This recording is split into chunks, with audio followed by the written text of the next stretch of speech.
then it was just one of those things where all of a sudden I was like, I got out of the shower and I was like, I can do all of the things and I'm going to do them all right now. So like, I put a meal together in the crock pot. I ran the dishwasher. I got a whole bunch of stuff done in the bedroom. And then I went to work.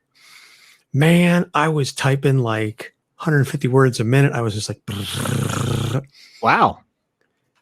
And then that lasted for about 2.5 hours. And then I crashed, took a 45-minute nap, and then I was back at baseline. But it was, like I said, it was surreal. Because it just felt like I was like, I am so on right now. Yeah, you were keyed in. That's good. That's absolutely keyed in is an understatement. All right. All right, let's see. We are streaming. Let me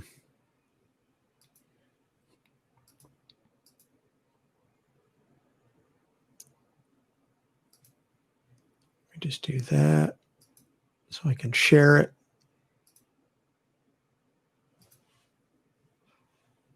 All right.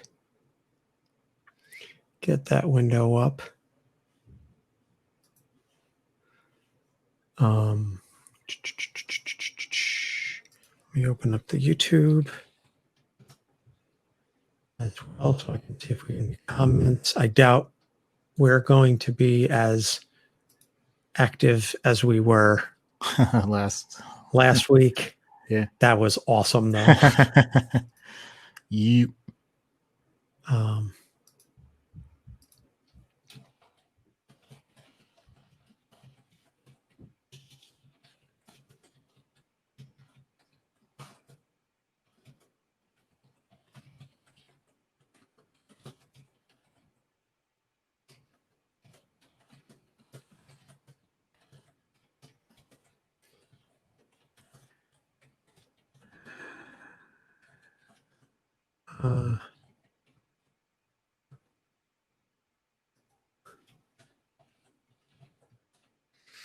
Also, my sister really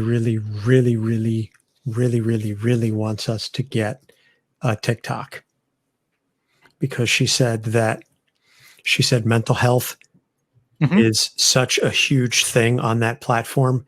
It is not just like dances and lip sync challenges and stuff. Okay. Because she's on TikTok now with her whole, mom stuff. Yeah. And she's like, you guys, she goes, you would kill there. She goes, if you have like 15 to 30-second videos, she said little summaries of your episodes, discussions of the characters. She goes, just little things. My thing is just, do I have time to manage another social media? Oh boy. Thing?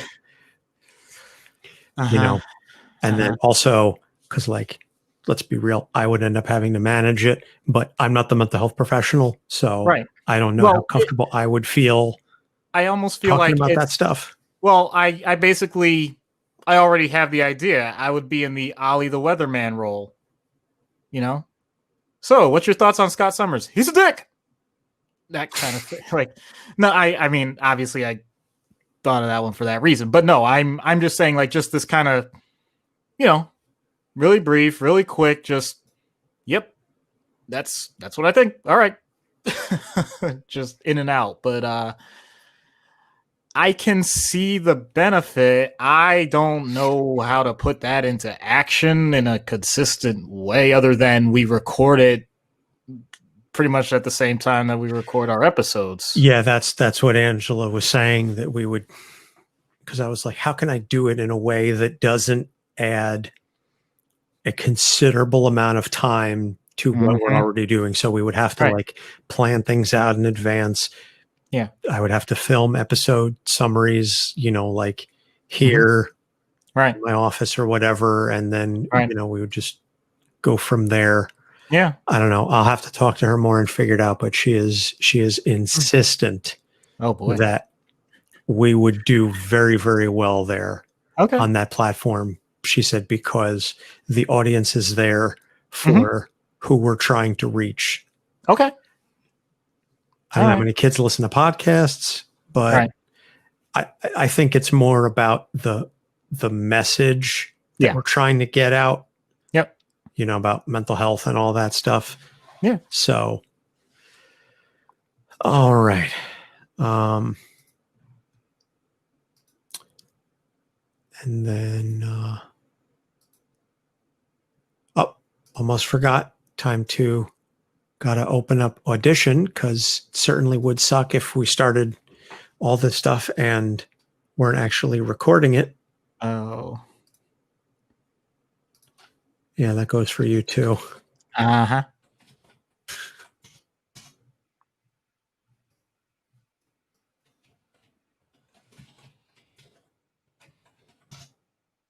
I know we would have gotten there eventually. Uh-huh.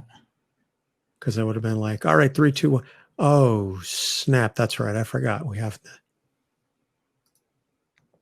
Yep. All right. All right. I'm recording on my end. As am I. All right. 3, 2, 1. Beautiful. All righty. Let me pull that up in that window. And we're good in 3, 2, 1. Hello and welcome to Capes on the Couch, where comics get counseling. I'm Anthony Sitko. And I'm Dr. Issues. This is issue number 91. Damian Wayne, the son of the Bat, as requested by our present level patron, Ariel. It's a fascinating character. And before we get started, I know last week there was a lot of pre-roll, a lot of housekeeping stuff, so I'm going to really tighten it up this week. But I do have to say major thank you to our new mayor patron, Chad, from the Perfect Package podcast, is now a supporter of this show. So thank you, Chad. Awesome. And looking forward to getting back on another episode with you and Dave sometime in the not too distant future. Also this week's shout out rather in befitting the theme of this week's episode is Super Sons. Dan and Jake cover comic books, news, anything else on their minds. It's a very entertaining podcast, so go check them out. And last but not least, please, there's a whole post on our website, capesonthecouch.live, about the nominations. We are still accepting nominations for our 100th episode award show. And I also just want to add a quick note that if you are nominating for the best or worst vocal performance in a skit, you have to name the skit, because somebody just nominated Anthony for each one. And I was like, that I appreciate the effort, but that's not quite what I was looking for. I was looking for a specific skit, that's amazing. This voice in this skit, or that basically means that they don't like my voice whatsoever, which is totally fine because I don't like my voice. Good to know. So we're looking for particular skits. That's what we're looking for, the nomination. So you can go to our website and click on the Google Doc and fill that out. We've gotten a couple of fill-ins so far. So let's jump right to it. Damian Wayne, created by Grant Morrison and Andy Kubert in Batman number 656, September of 2006. Now, this is interesting because, excuse me, get that one out there. There's some bacon chicken for dinner. Now, this is interesting because before Damian Wayne, there was the son of Bruce Wayne and Talia al Ghul, who was in Batman Son of the Demon, which was a non-canonical story, 1987, by Mike Barr and Jerry Bingham. So in that graphic novel, Bruce and Talia had a child, and so the story ends with this infant that is never explicitly named as their kid, but he's wearing a necklace, I believe, that Bruce had. So it's a sort of way to show you, and this is their child. And so Grant Morrison, in coming up with his stories, as he began writing the Batman stories, as I said, in 2006, said, I'm going to bring this character into canon after Infinite Crisis. So Damian Wayne is the genetically engineered son of Bruce and Talia al Ghul, born after a night of passion where Bruce was claimed to have been drugged. Now, Grant Morrison initially said, I didn't really mean for the drugging to be part of it. It was just more of like a comment that Bruce made. and it really wasn't supposed to stick. But then Grant Morrison reaffirmed it. Later writers reaffirmed it. And so now it is canonical that Talia drugged Bruce and essentially raped him, which I know Ariel is very adamant about, that it should not have happened that way, that it is destructive to Talia's character, and so on and so forth. And again, as I said last week, if you go on Ariel's Twitter feed, it's like 80% talking about Talia al Ghul. So, so Damian was raised by Talia and the League of Assassins to be an incredible fighter. And then at the age of 13, Talia shows up with Damian and says, he's your son. He's your problem now. I'm out. I feel like everything that you just said about Talia turns the male and female stereotypes in these situations completely on their head. Well, again, knowing what little I do of Talia as a character and then reading this story, I was like, Talia is way more nuanced and cerebral. And then here she's just like a lover scorned, and she's like, okay, I'm going to mess with your dad while I go off and try and take over the world, which was never really Talia's thing, at least nope. in the earlier was stories. Yeah, she was always rebellious of the idea of why on earth would you want to take over the world when you can do so many other things with your life. But as always, we end up shoehorning things. So, yeah. Yeah. Listen to our Talia episode. And if you want to hear a potential nominee for worst vocal performance in a skit, listen to that one. But in any case, so because of his upbringing, he has zero social skills. And he believes the only way to earn his father's respect is to eliminate any rivals. So immediately he decides he needs to kill Tim Drake, who was operating as Robin at the time. So that obviously didn't quite pan out. We haven't covered Tim yet, right? I believe he's one of the only Robins.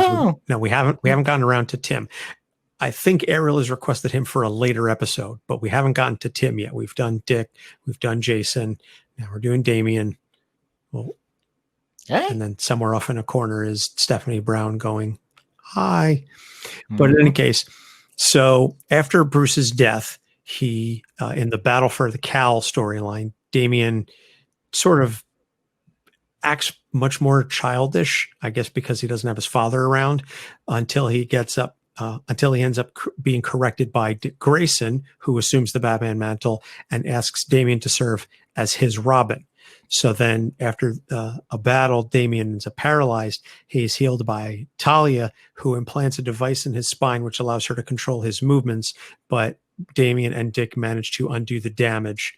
And then he is disowned by Talia, who feels that his acceptance of the Robin mantle is disrespectful to her and her family legacy. So after Bruce gets resurrected, Damian continues working alongside Dick and then joins the Teen Titans. In the New 52, he's still working as Robin, this time alongside Bruce, while Dick is working as Nightwing. And then he's killed by an adult clone of him, which is created by Talia. And then there was a whole series of battles over his corpse. Bruce finally resurrects Damian with the Chaos Shard, which is a stone that was created and controlled by Darkseid. So the resurrection gives him some superhuman strength for a brief period of time, and then it later fades. And then in DC Rebirth, he's now operating as the leader of the Teen Titans while also still serving as his father's Robin. And in the Super Sons book, he is working alongside Jonathan Kent, aka Superboy, Superman's son. And spoiler alert, they do not get along well. But it is fascinating and fun to read. It really is. It really is. That's one of my favorites. So I'm grateful that they went that route. And I was reading that on the Comixology Unlimited to get a better feel for Damian as a character. So I read the Grant Morrison stuff.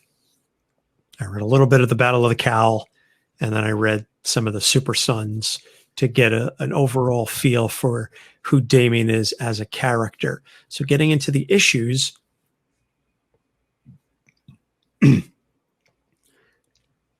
I feel that I can sort of say this, even though he is a child, that Damian is almost as big of a dick as Scott.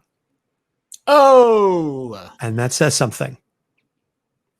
And again, I Wow. know it's because he's a child and because of how he was raised and everything, but man, Damian Wayne is a dick. Not to be confused with Dick Grayson. But so that first issue, he is an incredibly petulant child. He thinks he knows better than everybody. He is incredibly condescending to Jonathan, to his father, to Tim, to basically everybody. And when he's with the Titans, he takes the leadership role, not out of any sense of leadership. It's because I'm the best, therefore you should listen to me. Yep. And he's, I think, 13 Mhm. canonically when Mhm. we're introduced to him and everything. So it does fit in line with the whole notion of this petulant teenager, but still. So it's, I think he is actually the youngest character we've done. I don't think we've ever done a I, teenager yeah, as we young as Damian. right. Well, we've talked about characters' childhoods, but right, as an ongoing character, I'm pretty sure he's the youngest. Yeah. Yeah. So, all right. So just to dive in, then that term "petulant child" can mean so many different things, and I think he checks off all the boxes, though. So let's first go to the sense of entitlement, meaning people haven't heard me use this term in a long time. He won the vaginal lottery. He got into a circumstance without any of his control where he had means, be it political power, family that had certain abilities, financial power on both sides, even though it was split, and we'll get into that. And so everything this world would make available to someone, he had at his beck and call. That doesn't make it bad. That just means that if it's not dealt with appropriately, there is a great opportunity for misuse. So you are with mom, who clearly is intelligent, strong fighter, lots of talents, and lots of organizational power and money, and is part of an assassin guild. Whoops, I guess we know where that's going to head. So can't blame Damian for much of that if that's what he's predominantly exposed to. But even past that point, gets the opportunity to see a rich family with a father that has a lot of power and has other people that are at his beck and call that pretty much cater to his whims day and night, literally and night, uh, and gets to see that firsthand. Okay, so we don't have a quite a balancing act there, do we? So a lot of privilege, possible sense of entitlement.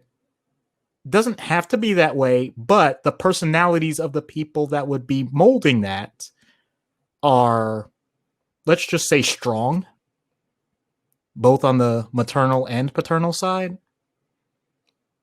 And yet, I wouldn't say he's classically quote unquote spoiled. He had to work hard. It's just that he was working hard with the expectation from both sets of parents that say, you are the elite. And if you don't carry yourself as such, you're not going to do well. So there's that added pressure. And in addition to that, when he had the opportunity to complain about something or something didn't go his way, what was the result?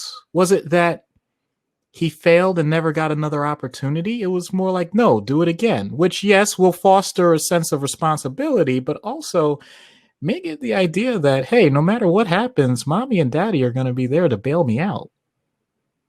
And they really were willing to do that, at least on the Batman side, to the grave. Hey, man, you died? No problem. We got you. We'll bring that corpse back. So there is no sense of risk other than the idea that I have life the way it is and there's nothing that anybody else can do about it. So how does this apply to us personally? If you have a child, I know I focus so much on the actual means. That's not nearly as important as I made it sound.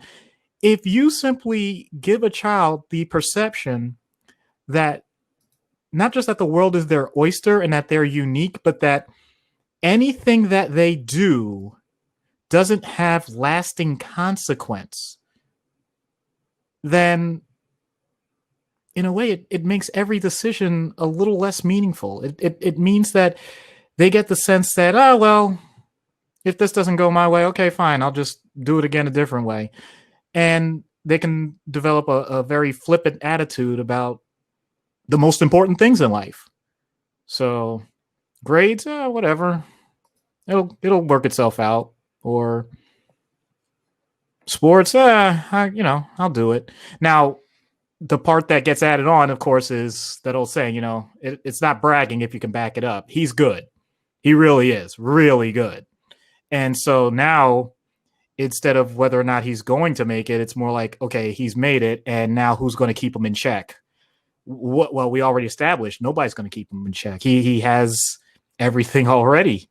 So now it's like, oh, see, you guys thought I was the best. I am the best. And now, well, I guess I'm just going to stay that way no matter what. Doesn't matter if anybody challenges me. Doesn't matter if anyone questions me. I have everything figured out. It's easy.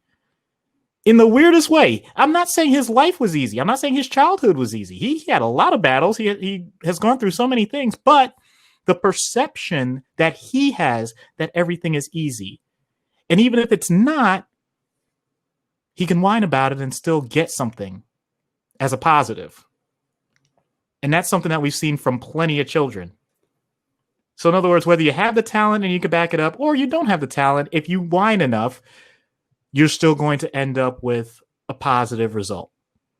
That's kind of dangerous in the long run. Oh, it absolutely is. It definitely is. And we've seen, I think, numerous examples, whether it's affluenza or just, the My Sweet 16 show on MTV or whatever it was. We've seen so many examples, real life examples of kids who think that because they come from privilege and because they're constantly told you're amazing, you're special, et cetera, and they're never in real life, they're never tested. And I know you said that Damian has been tested and certainly does rise to the occasion, which only, I think, further fuels his ego because he knows he's good. This isn't some kid who's whining that, oh, I'm the best because daddy told me I'm special, mommy told me I'm the best, etc. But then when pressed on it, they can't actually do anything. No, Damian can back it up. So as you said, it ain't bragging if you can back it up. That just makes him worse. So the next thing, speaking of mommy and daddy, is split family child rearing. Here's a kid who for the first 13 years of his life was raised with his mother. And I say raised in the sense that she was present in his life, but based on this interpretation of Talia and based on the way that she is shown at this stage, it's evident that she was not a doting mother. She certainly does love him in the way that she knows how. She does care for him in some regard. And also there's that utilitarian aspect that he is a tool for her. But he has no exposure to his father, only through reputation. And then immediately is left with him to say, okay, he's your problem now. And then it's a whole other host of things where now Bruce has to figure out, how do I cope with this child who doesn't respect me, who doesn't want to be here. I don't know what to do with him because Bruce didn't have a stellar childhood himself. By the time Bruce was Damian's age, Bruce was an orphan and being raised by Alfred. So Bruce doesn't have a strong history to draw from of parenting himself. For blood children, I'll say that. I think he's done a fantastic job with the Robins over time. But I digress. Damian is, a, in essence, a child of divorce almost. Mm-hmm. So, and I'm sure we'll get into that in the out of universe treatment, but I'll let you talk a little bit about split family child rearing. So there are two types of splits. What you just described is the sequential split. You're with one parent and then you end up with a different parent later on.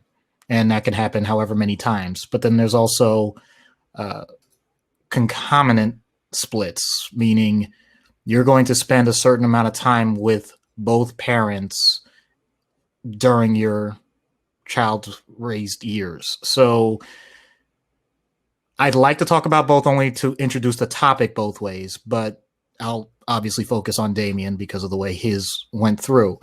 So we already know that the majority of your worldview is going to be shaped by the people that you deal with two ways. Most commonly, who's earliest and also who's there the longest. So that tells you already. Talia and the League of Assassins already have a leg up in terms of how he's going to develop. And you did a great job describing that with his lack of social skills. So we're already stuck behind the 8-ball.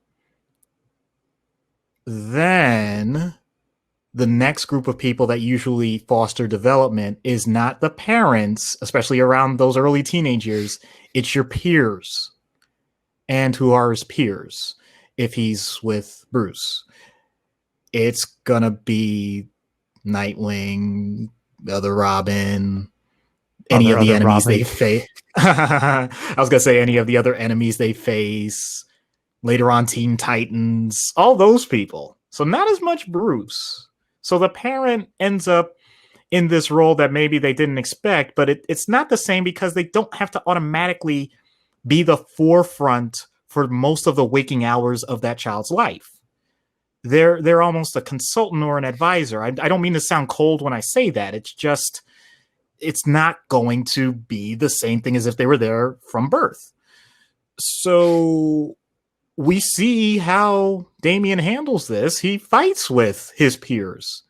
He doesn't consider them to be on his level, which goes back to the first point, being the petulant child.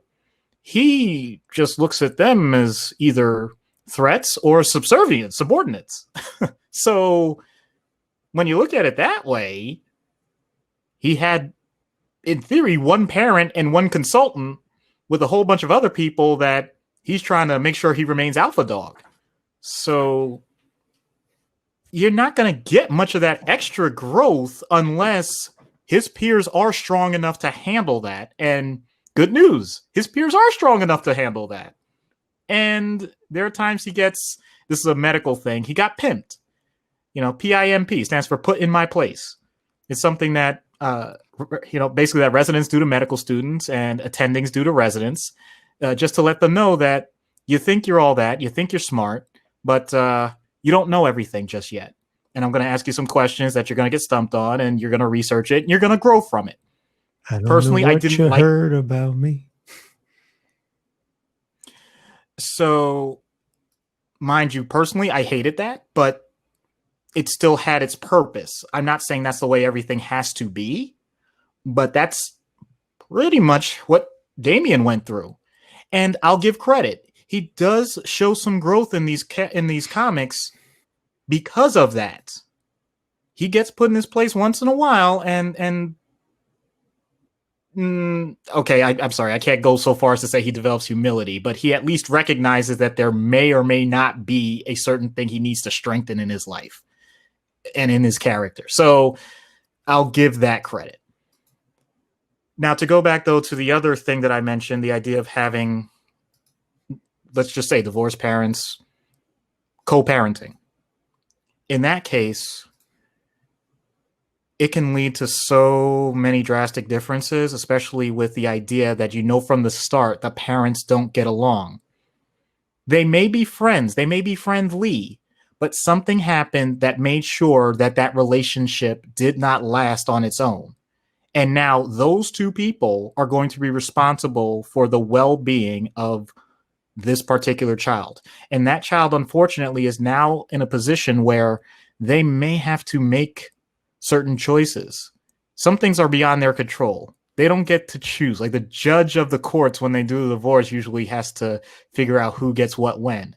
And then the parents honoring it comes into play, which is sometimes a very difficult dynamic.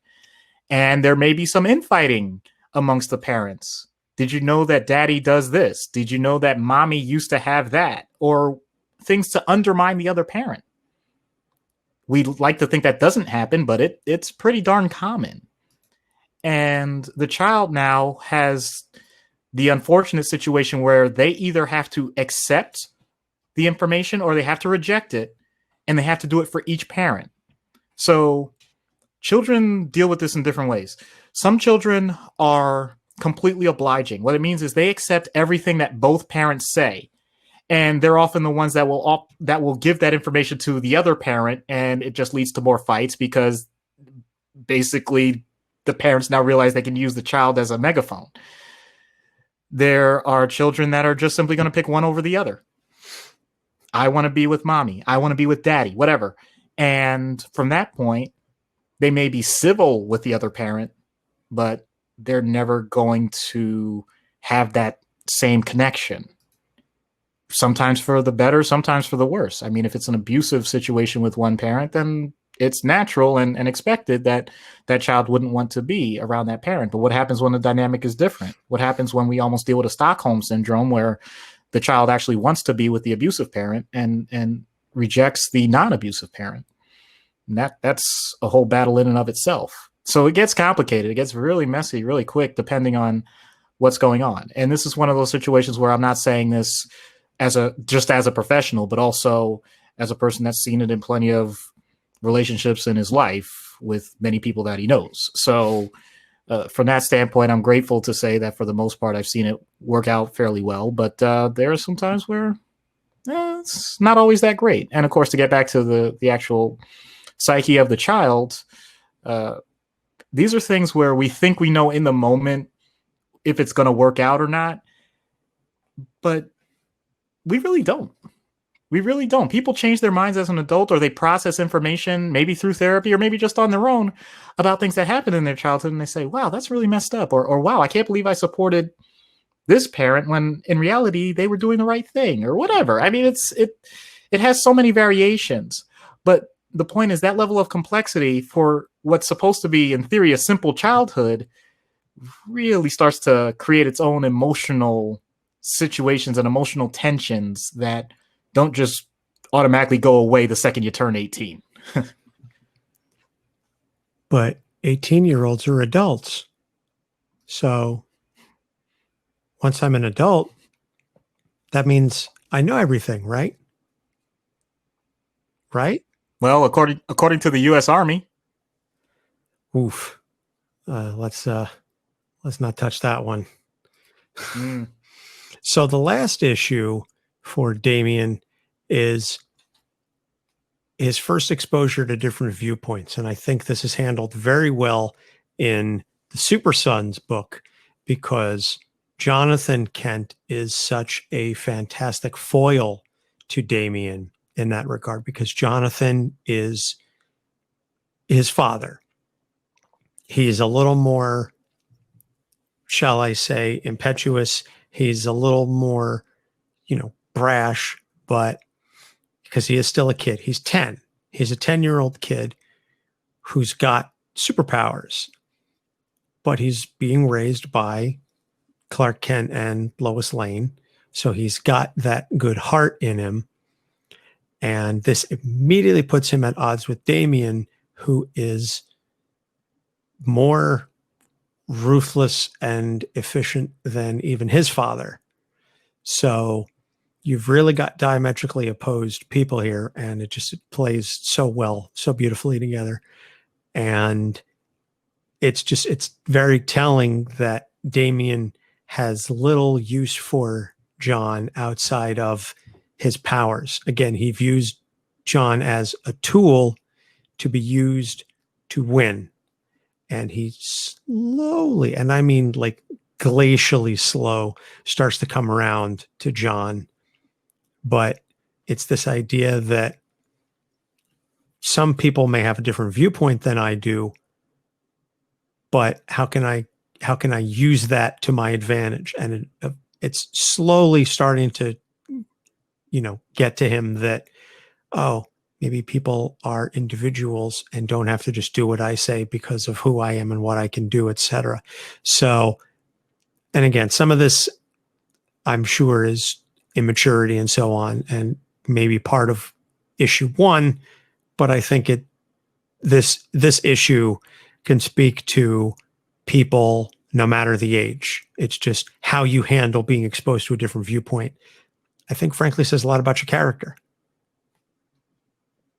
The good news is, even when we say it's character or personality or whatever, these things can adapt, these things can change, which is ironic because the biggest issue with this whole situation is first exposure to different viewpoints goes immediately up against nostalgia bias or pre-existing experience. So we are honed to survive for centuries as a species.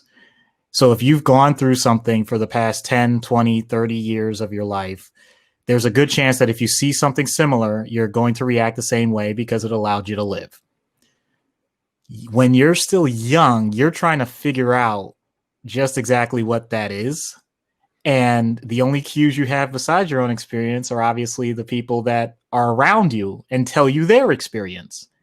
So they're going to give their viewpoint, which you are then going to more than likely accept until it's challenged in some way. Now, there is the beauty of adolescence that allows for teenagers to question just about everything. It's a very normal part of the process, and I think that's wonderful because it is going to allow for exposure. The problem, of course, though, is whether you're 13 or you're 93, you still go with your gut, meaning you still go with what you know. And so we have a natural, immediate reflex that when something doesn't fit how we view life and how we view what we've already done, we will defend ourselves to the core. We will put up every possible intellectual, rational and irrational defense mechanism to protect ourselves. Because if we don't, the idea that something that we hold now is wrong might imply, not automatically, but there is a chance it might imply that everything in that particular topic that we know has been wrong. And that means that your whole existence as it stands may not be what you thought it was. So if we don't have our sense of self, then we're at risk of emotionally destroying ourselves in an instant. No one would be an advocate for that, so we don't do it. Of course, there is the much more nuanced, subtle point, which is this is all along a spectrum of experience. And the idea that your individual, unique, once in a lifetime experience is going to be exactly the same as anyone else's is a fallacy. And therefore, whenever you meet someone else's experience, you're going to put it on a range. And if you do that, you're going to notice that that range is almost like a bell curve, meaning a lot of people have things that are very similar. You have a few people that have experiences that are vastly different, but there's always going to be a gradient where there's someone else or a group of people that ends up blurring and blending those experiences to the point that everyone can understand each other. It's just that it's very difficult when you have it 1v1 because you don't have those intermediaries to immediately see. That's what I've noticed with all ages, not just adolescents, but we've mentioned this before. What's one of the big factors when it comes to adolescence that makes it much more of a powder keg compared to any other age group? Hormones? Oh, yeah. Big time. Big time. Because that changes not just our brain chemistry, but it changes our ability to act on our brain chemistry. Our impulsivity goes through the roof. And so you get a young kid with superpowers matched up against a young kid that's trained as an assassin, one of whom is taught from the start that even though he has these abilities, he needs to remain humble at all times, compared to another one that even when they tell him that he needs to keep a low profile at times, he needs to make sure that when he encounters someone, they know he's elite, because a battle can be won just on sight, and be as calculated as you possibly can. And the idea, on one hand, of people saying that every life is absolutely precious and you have to do everything to sacrifice for those people, and just do what you can in the most wholesome way possible, as opposed to, there are some people that are the dregs of the world, and although you should not try and kill them, whatever happens to them before that point is totally on them, and leave the proper authorities to deal with them as they may. What is the tying factor there? That doesn't seem like there's any way to bridge that, except for the idea that with both sides, you point out that if we don't act with what we have been given and try and protect as many people as possible from the evils of our world, and do it in a way that we know is above and beyond the basic authorities that people seem to understand, because there's so many possibilities that they're not even aware of. And we have the ability to do this in a way that no one had ever conceived of before us. And the planet will be better for it? All of a sudden, neither one of them sounds that different. But it takes someone else to say that, usually, not the people that are actually talking to one another. And I'm not talking about superheroes now. I knew you weren't. And just based on where you were going with that and the way you were describing everything, I was like, this is eerily timely. It's timeless. Yes. Even better said.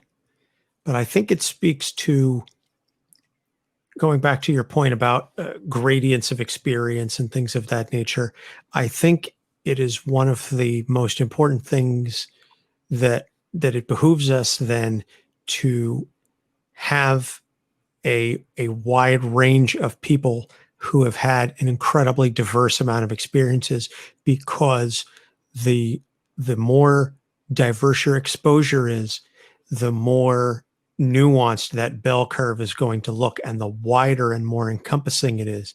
If your experience is very limited and you only know people who have gone through almost the exact same thing as you, when you do inevitably meet somebody whose experience is vastly outside the norm, you're not going to be able to understand it because you can't conceive of it.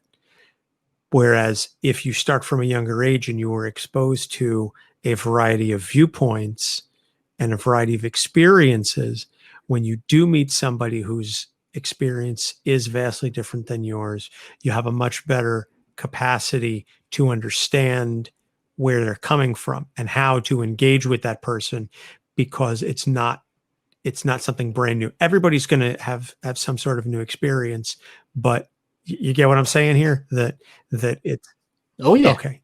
As long as you understand, I'm not entirely 100% certain that our audience will get what I'm driving at, but it's important to have friends with different viewpoints, with different lifestyles, with different experiences, so that you can put it in a better context, because context is everything.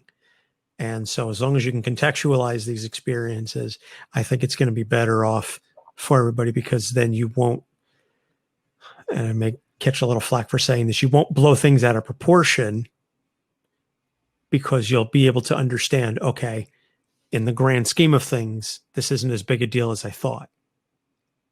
If you try and keep it in perspective, it's going to work out better for you. And at least for me personally, I'm all about keeping things in perspective, that you have to try and balance. Okay, yes, this is I'm not saying I can't be upset by this thing, but it's not the end of the world. It's not, it's not going to ruin the rest of my week. I may be mad about it, and then I let that feeling go. And also conversely, that I may be excited about something, but also understand that others around me may not be as excited as I am. That's something that I personally still struggle with, the notion that not everybody's going to love the things that I love in the exact same way that I love them. So I actually have something I want to directly reference. Are you familiar with the oatmeal? Of course. Okay. So there is a long form comic of the oatmeal. You're not going to believe what I'm about to tell you. Didn't he just win an award for that? There you go. So I just wanted to make sure that I bring that up, because don't worry about me as a doctor or whatever saying this. My point is, I think he does a better job saying what I said more succinctly and giving clear examples that I don't really want to get into, because I think it takes away from the rest of the podcast. But I think it's an excellent exercise in what you and I were trying to get at.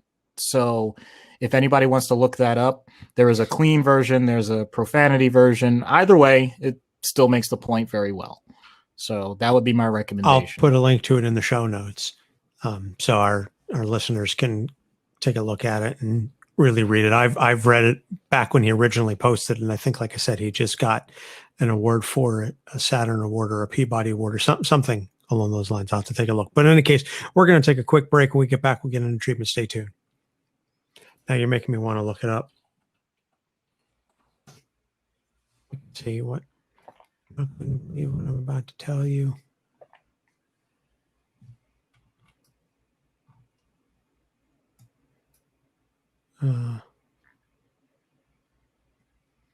The backfire effect. Mm-hmm. I couldn't remember that term, and I'm like, oh, it's going to kill me. But at the same time, I'm like, we got the point across. It's fine. Yeah.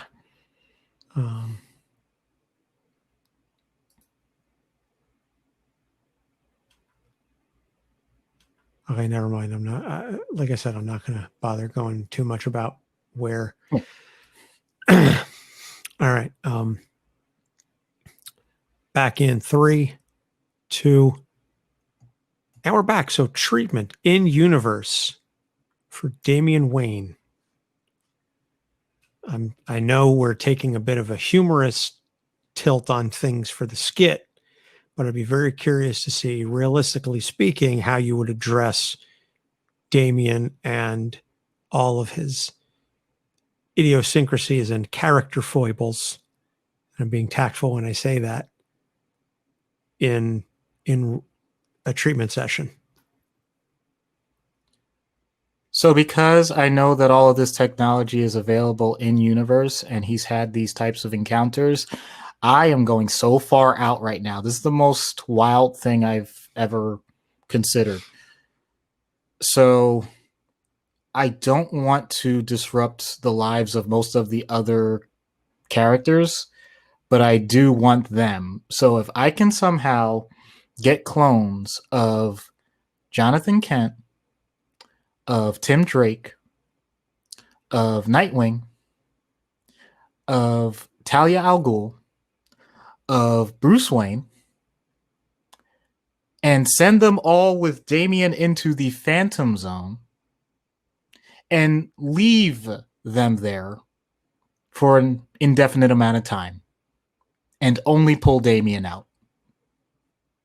Because what I want is I want him to be exposed to just how different all of those people are and how all of them view things so far from how he views things and how they would bicker with each other. I'm not trying to advocate the fighting. I'm saying that when you have nothing but time for yourself, and yes, it's almost like prison, when you have nothing but time for yourself, you have no one to blame but yourself. And I think that it would give an opportunity for someone like him to take a different perspective, because he wouldn't have a choice. That would be the ultimate pressure cooker situation. And of course, if this all backfires and he escapes the Phantom Zone on his own before I release him, then I think we'd end up with a Superman Prime situation. But, once again, we're talking about comic universe. I'm willing to take that chance. Okay, well, if you're willing to take that risk, I'm sure as hell not, but so out of universe then, spoiled child of privilege to divorced parents who thinks that by virtue of his last name and who his father is, I see you putting your Oh head in my your hands, God. but I mean, this could apply to any number of. Yes, I know. There's so many. There's There so are many people. so many examples, and I'm pretty sure half of them have their own TV show on MTV or TLC at this point. But, or if they don't, then they're being scouted by reality TV show producers. But, and God help you, how do you talk to that person? How do you teach them empathy? How do you teach them? How do you bring them down? And I maybe I'm just coming at this from the layman's perspective. How do you break their containment bubble of just, the world revolving around themselves? How do you break that egocentrism? I need to know whether or not they've even heard another viewpoint. If we're talking true bubble, that's a little rough. And I hate to say this, but it would be very difficult for me to take on that case as a long-standing case because my personality does not mesh well with that. I'm just being honest. I would try and find them the proper therapist for that. If they have been exposed to other viewpoints, and actually this is a great point. Many times people come into therapy because of being exposed to different viewpoints, and it created a level of cognitive dissonance that led to emotional disruption. So it didn't necessarily have to be as dramatic as this is the first time I heard about the plight of someone in danger or someone in an underprivileged situation or whatever. It doesn't have to be as dramatic as that. But sometimes when people get exposed to something and they think their entire world is collapsing, they want to do something about it. So a lot of times it's more like, hey, doc, I need some help because just get rid of my anxiety. That's basic. I'm like, okay, I can give a pill for that, but of course that's not really the point. The point is, what is it that scares you? Or what is it that makes you uncomfortable? Or what is it that makes you sad? Some people do actually get the sense of empathy and don't know what to call it. They just know that out of nowhere, they got this really bad stomach ache after they heard someone speak about something they weren't even aware of in the world, and it crushes them. So sometimes it's more of a positive. Like you're saying, okay, you've started to develop that. Let's see where it goes. But the biggest point that I've noticed that has people change, and I think both of us can recognize this, it doesn't have to be necessarily about the topics we're talking about. When you have your own child, or when you're responsible for someone else that's younger than you. I know if we're talking about children, it's a different story. Like, an adolescent with a child, that's not what I'm getting at. I'm saying just the broad spectrum in general of someone going through this that has never been exposed to certain plights in the world. That can really be the impetus for someone to get treatment. And if that's the case, it's more like, well, tell me the person that they want you to see. Give me the script, give me the sketch, like write it out for me. And it becomes a series of statements that allow me to review their core beliefs. And I forgot where I apologize because I'm not saying this is my idea. I'm stealing this. It's I am a person that. That's how you start every statement. So in other words, the things that you want to believe about yourself, whether they're true or not. So I am the person that cares about others. I am the person that takes extra time off for my family. I am the person that does the dishes even when nobody asks me to. It can be as basic or as profound as you want it to be. But when people get challenged in a way that they didn't expect, and I'm not talking about Twitter comments or other things that are superficial outside of the person, because those things don't move the needle. It's usually something that is a direct personal contact that they didn't expect to have. So once that happens, I use those first statements. I am the person that, and then if it's really that unique, it's I will be the person that. So you give them the goal. What is your next step? What is it that you want to change? What is it that's different? And to be honest, that's usually when people just stop seeing me because they don't really want to go that far. If they really do, then I make sure they get referred out to the proper person. But it's dicey. It really is, because I know we discussed this with so many other narcissists, but you end up potentially just shattering who they think they are. And if you're not careful, you'll just put them in a worse depression or even like rage or anger. So it's dicey. Yeah, the complete deconstruction of self-image is very potentially dangerous and potentially damaging. So I'm glad that you acknowledged the potential issues, no pun intended, that are associated with something like that. Yeah. Well, I think there's also something to get away from the idea of privilege versus not privilege and all that.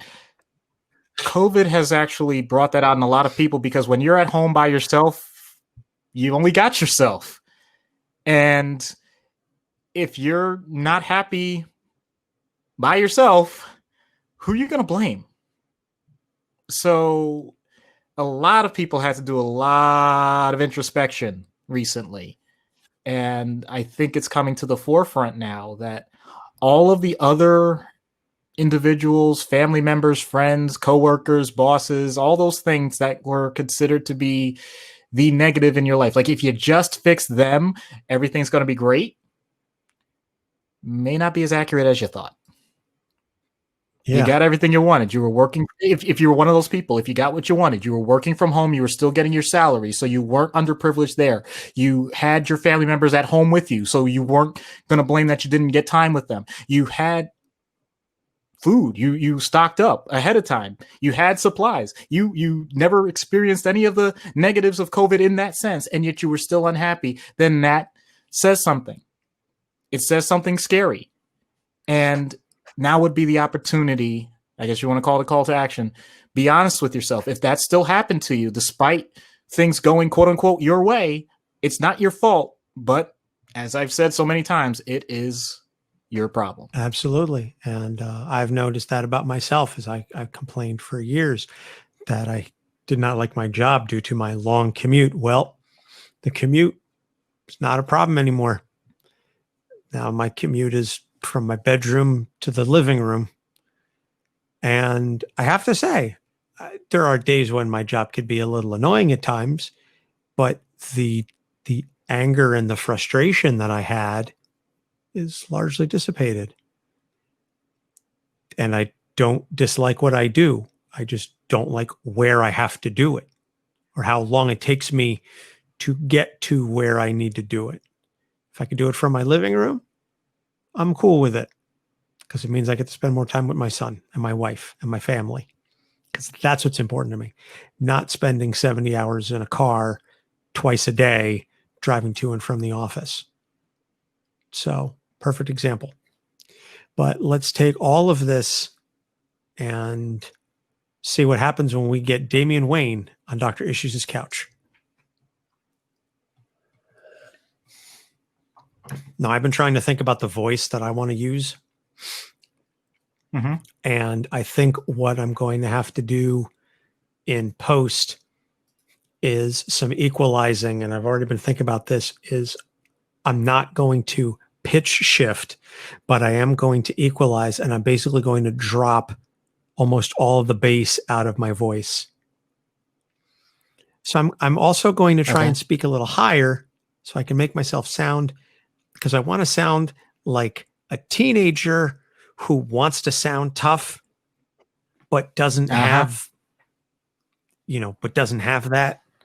Like Yeah. he wants to be, Got it. he wants to be a badass, but and also he's so over it.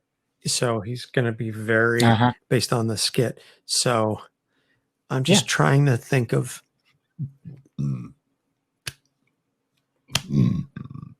excuse me.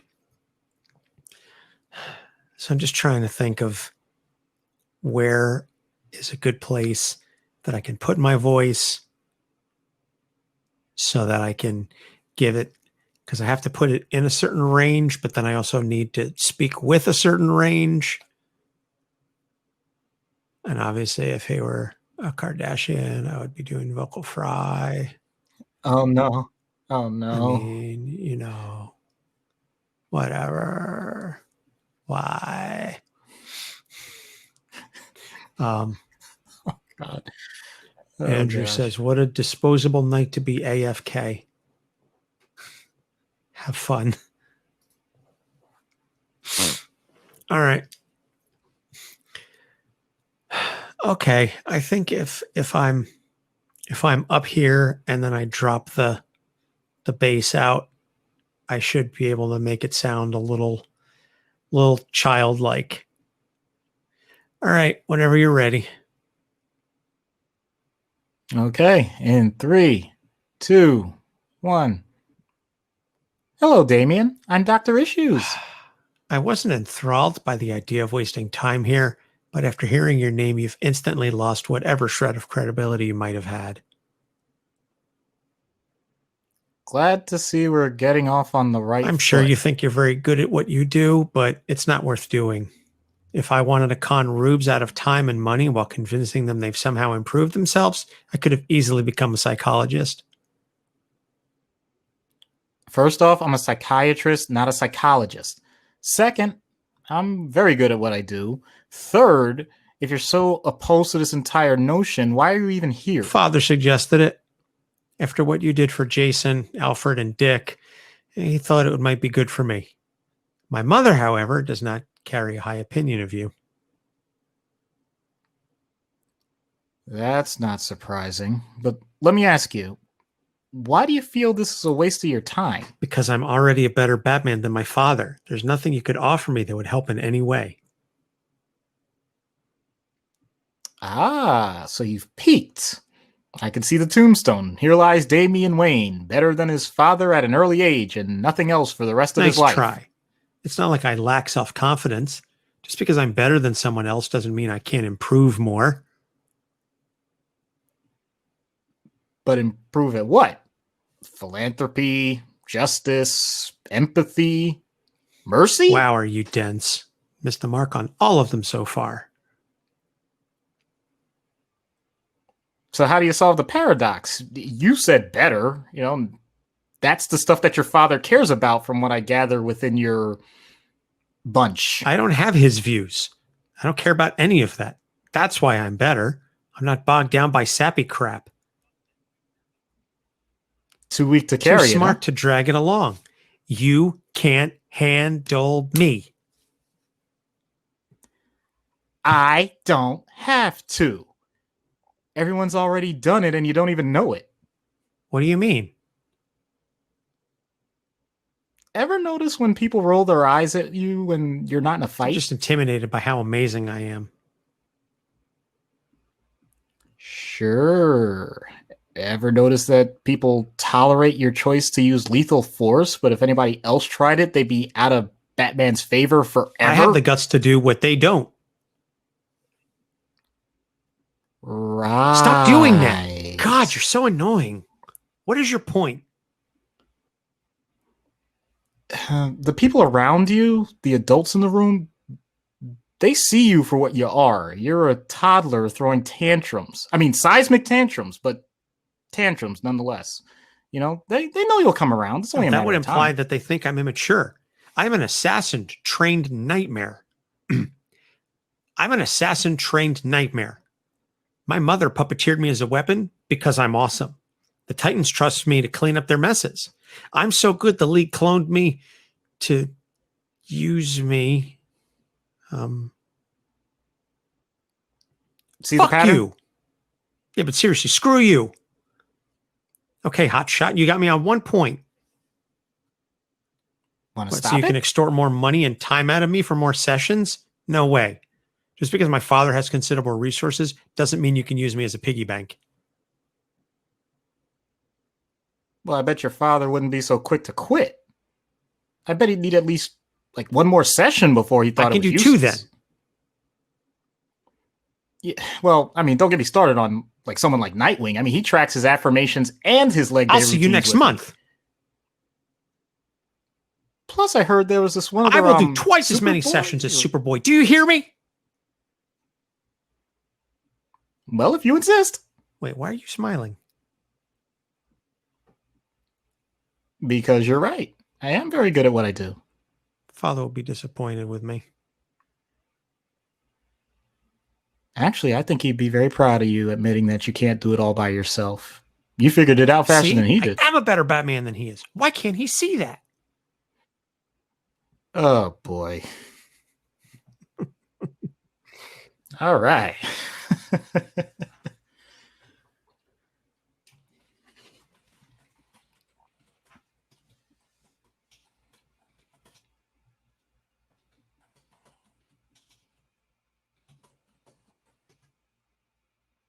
Okay, so I just wanted to apologize to the cat for being just a little noisy.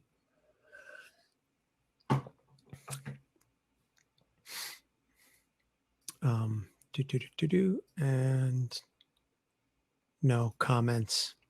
All right, probably because it's a Monday night as opposed to a Saturday night. But Yep.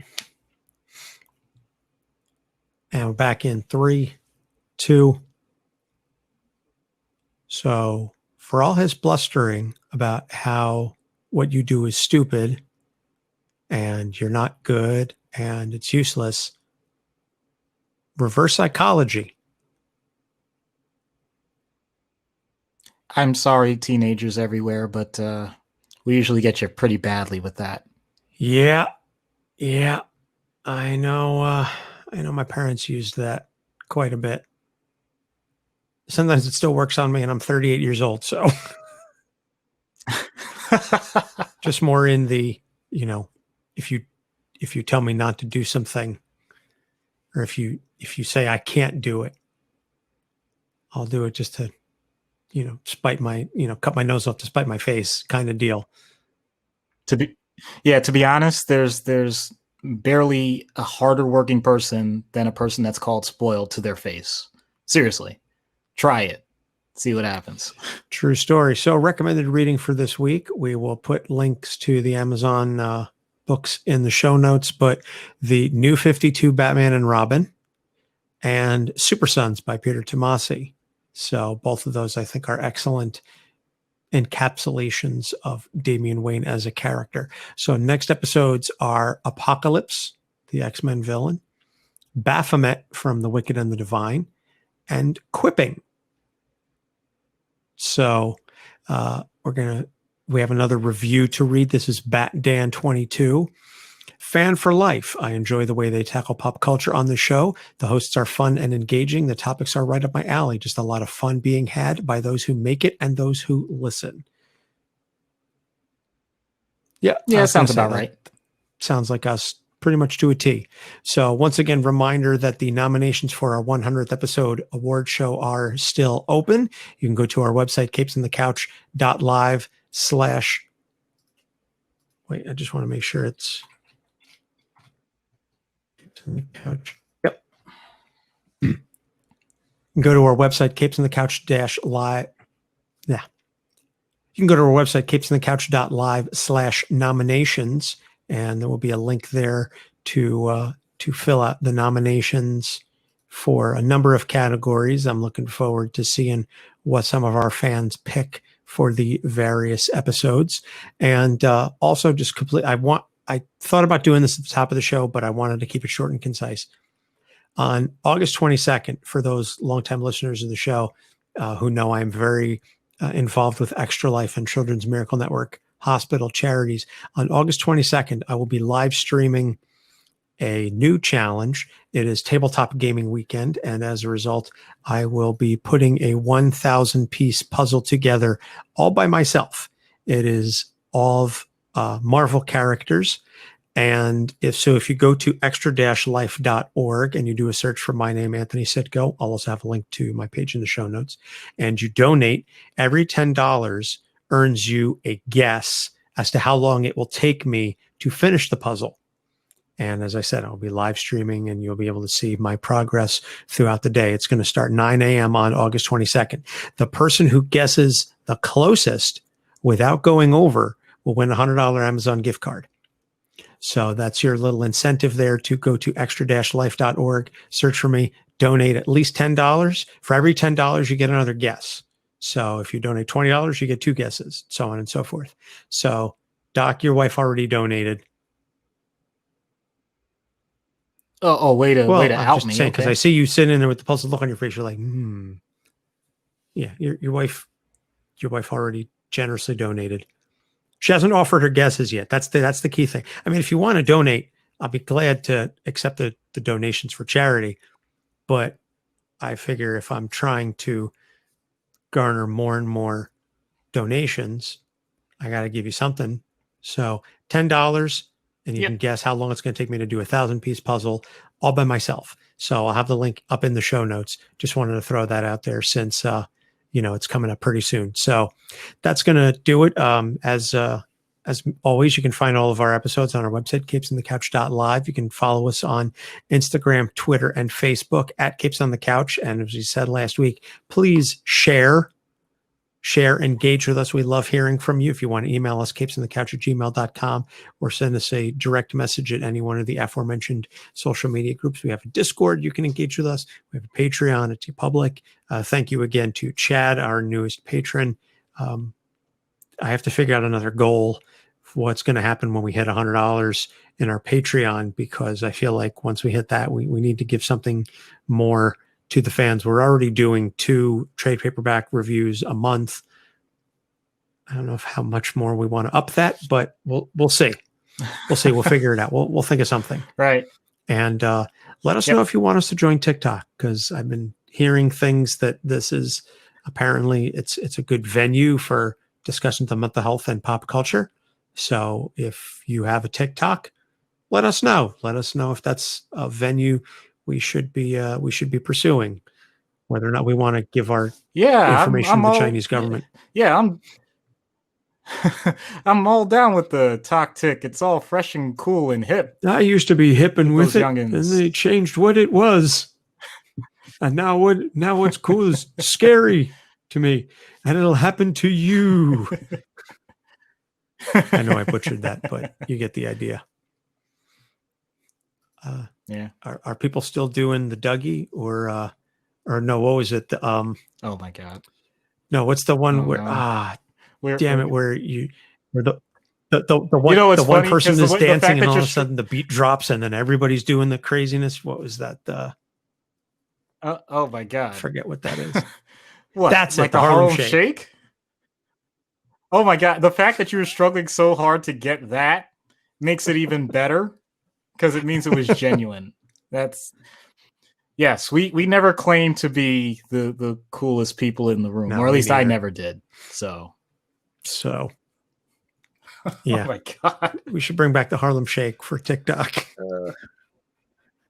Yes, and you'll catch me dabbing as I describe depression. Yeah, that's great. We are oh my God, we're horrible. Oh. See, if you're watching us on the live stream, you can actually watch me do the cat daddy and dabbing. Stop. A Vogue. No. All right, that's going to do it. Doc, any other parting words of wisdom or puns you want to add for this week? I was trying so hard to think of one, and I'm not going to force it. I don't have one, so I'll just say this. There's nothing wrong with giving your children everything in the world, but make sure that they know that they're actually loved and cared for first, and that's really how you avoid them being True spoiled. Story. Spoken like a true parent. For Doc Issues, I'm Anthony Sitko. Thank you so much for listening. We'll see you next week.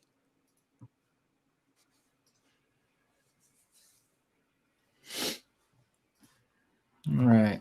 Next up, All right, Sabrina. close that one out. Yeah. Which I have to say, holy shit. Getting into that. We're getting into that. Absolutely. There's one particular thing that really disturbed me more than anything else. I'll tell it for the episode. I'm not gonna don't ruin it. Worry about it. Yeah.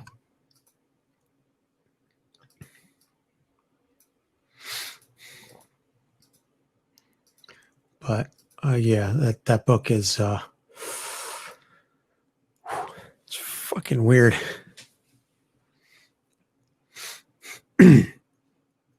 All right, you recording? You got a new Oh shit. Thank you for saying something. Okay. I'm sorry. So let me actually, you know what? I'm going to say. That's fine, because you know what? I opened up Audition, but I didn't hit record yet. So now I'm going to record. Okay. Yes.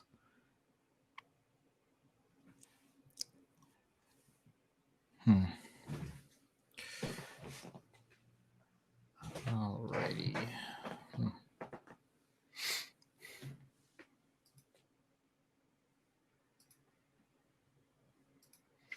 Man, I need a good lower back pop right about now.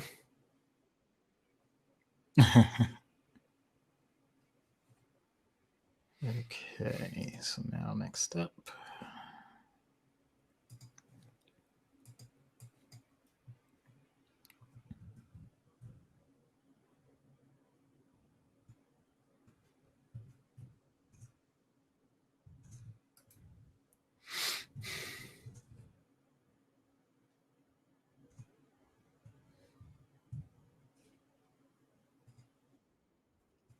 Okay, I am all right. To go. Let's do the snap for the time count. 3, 2, 1. Okay. All right. And we're ready to record in 3, 2. Hello and welcome to Capes on the Couch, where comics get counseling trade paperback reviews. I'm Anthony Sitko.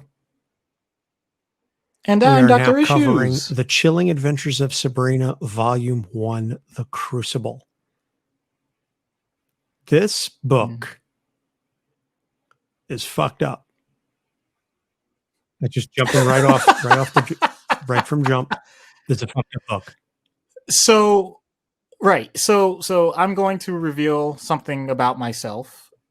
I love this in the sense that I grew up with not just Tales from the Crypt, the HBO series, but also reading the Tales from the Crypt books. I love certain versions of horror. I love this style